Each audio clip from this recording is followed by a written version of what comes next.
جب شوہر اپنی بیوی کو پیار سے مناتا ہے تو اللہ پاک کو اس کی یہ ادا بہت پسند آتی ہے۔ اب اللہ تمہارے لیے کن لکھ رہا ہے، اب تم کو صبر کا انعام ملے گا۔ بیوی کا روٹنا سنت عائشہ رضی اللہ تعالیٰ عنہا ہے اور بیوی کو منانا سنت رسول اللہ صلی اللہ علیہ وآلہ وسلم ہے۔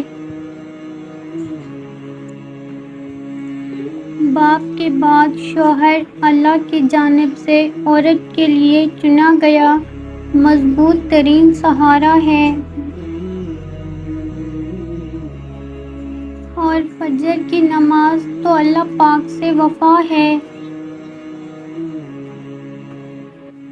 رسول اللہ صلی اللہ علیہ وآلہ وسلم نے فرمایا، جس نے بیٹیوں کی وجہ سے خود کو معمولی سے بھی تکلیف میں ڈالا تو بیٹیاں اس کے لیے دوزخ سے بچاؤ کی آڑ بن جائیں گی۔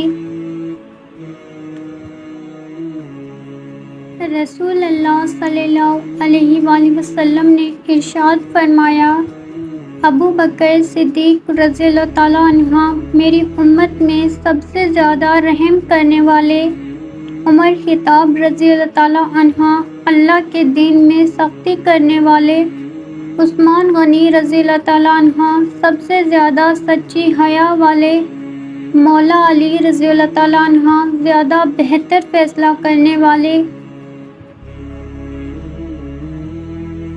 دنیا کے واحد عظیم لیڈر جنہوں نے 63 سال عمر پائی اور کبھی جھوٹ نہیں بولا، وہ اللہ کے آخری رسول حضرت محمد صلی اللہ علیہ وآلہ وسلم ہیں۔ رسول اللہ صلی اللہ علیہ وآلہ وسلم نے فرمایا، جو مسلمان کسی بھی تکلیف میں گرفتار ہوتا ہے تو اللہ تعالیٰ اس کی وجہ سے اس کے گناہ اس طرح جھاڑ دیتا ہے جیسے درخت کے پتے جھڑ جاتے ہیں۔ قیامت کا دن ہوگا، ہر انسان پکارے گا، نفسی نفسی۔ اچانک ایک آواز آئے گی، یا ربی امتی امتی، قربان جاؤں وہ ہستی محمد صلی اللہ علیہ وآلہ وسلم ہوں گے۔